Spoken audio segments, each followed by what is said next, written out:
Have you been looking at the market lately, wondering where it's going? Are you starting to get a little bit afraid? Now stick around. I have all the information about what's happening in the housing market today and how you can take advantage of it. My name is Eric Hudson. I'm a real estate agent here in the Las Vegas, North Las Vegas and Henderson area. And if we haven't met before, I would love to meet you. And if you have any questions or you have a real estate need of buying or selling or investing in real estate, please reach out to me. You can call me, email me, text me. You can send a carrier pigeon if you have one. And if you do, please send a carrier for the carrier pigeon because I have no place to keep it.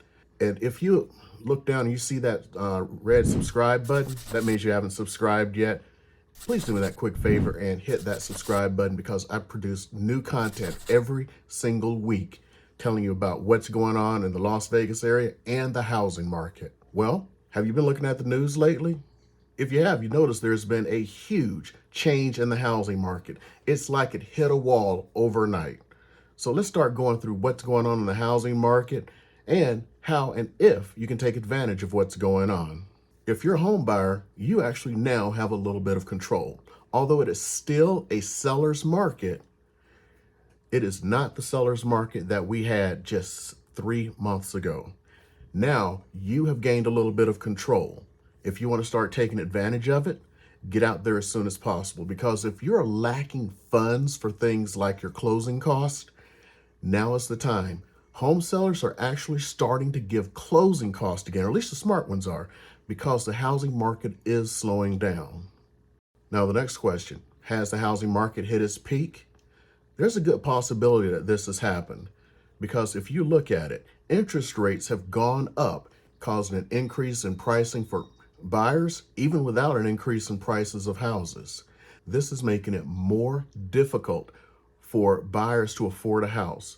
When buyers have an affordability issue, sellers, you have an issue because there are fewer buyers out there. Once there are fewer buyers, there are fewer people to try to put an offer on your house, which means there's less competition. Once there's less competition, the dream of having multiple offers and someone offering you $50,000 over your home value, those dreams have become a nightmare. Let's start with the first scenario, new home sales. In other words, the new builds. Well, did you know that based on April, the latest month that we have full data for, new build sales are down year over year. Just a few months ago, they were in the driver's seat and they were commanding hefty prices, not only for the homes or the upgrades, but for the lot itself. Well, that has changed. There is now a 40% increase in the inventory of new houses. So we've gone from a severe deficit, gone from arrogance, and gone from, oh, it's going to take you 8 months to get a house, to please come buy my houses. Do you know when I knew there was a change in the market?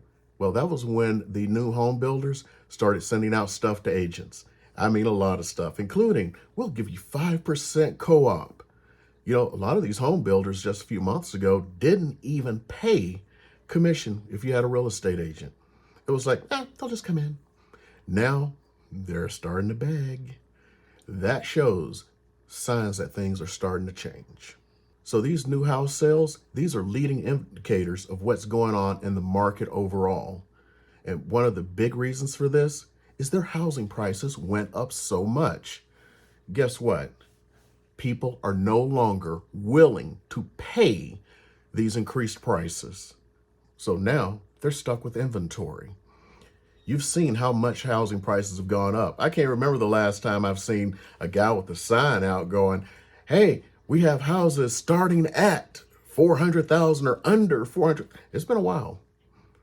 Well, those prices got so ridiculous. I don't know if you knew what happened in Atlanta. There was a home builder who actually canceled all of the contracts and then said, you need to come in and sign new contracts because the prices have gone up so much more. We want more money. Then they said, if you don't sign them, don't worry. We got a line of people. I don't think that's going to be happening today, especially with the increase in inventory. Guess what? Existing home sales are down 3.9% year over year. But what's causing this? Well, it's pretty obvious. Increased interest rates. Remember, if you purchased a house back in January and you purchase that same house now, not including the increase in prices, you would be paying almost $500 more just because of the interest rate. And let's not just think about that interest rate. Have you been to the gas pump lately? Yeah, I remember filling up my car. A little side, my wife normally fills up our vehicles. This day I was running low on gas. I decided to fill up the vehicle. Well, I was like, oh my God, is this going to get to 100? Click, it hits 100. Okay, man, I hit $100. I've never hit $100. Then someone pointed out later, the gas pumps stop at 100. I still had more to pump. And prices are higher now than then. You think that's not affecting people? My wife normally does the shopping. I'm not being chauvinistic. She just does the shopping. I went to the grocery store for the first time in well over a year. I was shocked at the prices. Well, everyone else is suffering sticker shock as well. So guess what? A combination of increased prices, increased gas, and increased interest rates puts less money in people's pocket, which affects the housing market. Now, I'm sure some of you have heard of Redfin, if not all of you. Well, they actually track this data, and they say that home showings are down 12% year over year. That's a big trend. On top of that, a service that's used by a lot of real estate agents, it's called Showing Time. Well, they track information too, because this is the way agents go in and schedule showings of homes, especially those that are occupied, because it's easier than just making phone calls and everything else. Well, Showing Time shows a 12.1% decrease in showings. Let me see, 12%, 12.1, that's pretty close. So that's a pretty accurate figure. The two of them are marrying up pretty nicely. On top of that, what makes it even worse, last year, there was a 13.8% increase in the number of showings from the year prior. So we went up 13.8% to go down 12.1%. So fewer people are interested in seeing houses that are out there. And it couldn't have come at a worse time. Do you know why? There is a 9% increase in overall inventory from last year. So finally, we're starting to get a little bit of relief. That's why you're having a little bit more bargaining power as a buyer. On top of that, new listings are up 6%. Well, that's actually kind of frightening. You know why? If the total inventory is up 9% and new homes are up 6%, that means the homes that are on the market are starting to sit there a little bit longer. And the longer your house sits there, the less money you're going to get. But overall, this is actually a good thing, because these price reductions are putting the housing more in line with what the consumers can afford. Now, the prices are not going down. They're just being reduced from lofty rates that people want. So if you're a home seller, if you think you can get $50,000 more for your house than your neighbor did, think again. When your neighbor got $50,000 extra and you wanted to list your house for $50,000 over that, your neighbor got you that $50,000. You're done. We are hitting peak housing right now. In other words, people can't afford anymore. It doesn't matter what you want for your house. We're talking about what you're going to get for your house. On top of that, 19.1% of all home sales had a price reduction recently. This is one of the highest rates ever. That's because everyone's coming to the realization that they can't just keep overpricing their homes. Now, everyone uses Google, right? Well, if you go to Google Trends, this is where they track all of the searches and everything. The searches for houses for sale down 16%. 16%. That's because fewer people can afford a house, so fewer people are looking for a house, which is a nice leading indicator of what's going to happen throughout this busy, or should be busy, summer selling season. Interestingly enough, the lowest interest rates were 2.65% in January of last year. So when did all the craziness seem to happen? When all the houses started getting 20 offers over? Oh yeah, it was about starting that time. So people were doing it because it was free money. There is no longer free money, so fewer people are willing to dive in. Since the beginning of this year alone, guess what? Interest rates are up 2%, 2 whole percent. Every percent in interest rate increase is a $10,000 decrease in buying power for that buyer. So if the average buyer now has $20,000 less in buying power, do you think they can pay $60,000 over?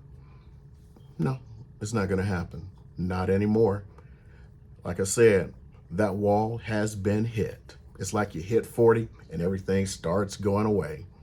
And on top of that, housing affordability is at its lowest level in a year. So even when people were making those high offers and they just kept paying and paying and paying, they actually had more affordability based on the index than they have now.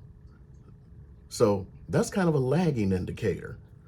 It tells us where we're actually at this time, because housing affordability has continued to go down with the increase in inflation, the increase in the interest rates, and people's jobs. Their incomes are not keeping up. And of course, Zillow themselves have actually reduced their forecast for the year. Now, when they started, they got all rosy and they believed that housing prices were going to increase 14.9% this year. Now they're looking at it to be 11.6%. Wait a minute. We're talking about how bad things are.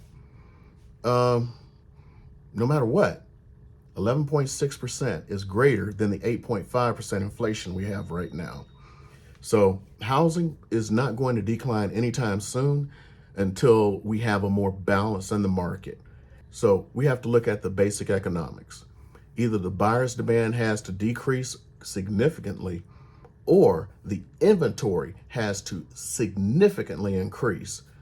Well, I'm going to tell you this much. Buyer demand is going to go down a little bit. Housing market, as far as the number of listings, I expect that to go up, because now people who've been sitting on the fence going, oh, I'm waiting right now to sell at the top of the market. We're at the top of the market. It's going to go sideways from this point forward, probably for the next few years. So if you're looking for that move up house, move somewhere house, and you've been reluctant to put your house on the market, now is that time. So we see how the housing market's doing right now, and it may not be rosy, but at least we're not going to have a crash, unless the economy crashes, because we do have a high inflation rate and everything else. So let's see what happens. Also, what you can do is, if you have not hit that subscribe button, you can go ahead and hit that right now. Also, if you need anything from me, my information is down below, and you can call me, email, text me, and I'll get right back to you and help you out with those needs. Also, I have more videos detailing all of the great information that's happening in the housing market, and of course, the Las Vegas, North Las Vegas, and Henderson housing market. All you got to do is stick around.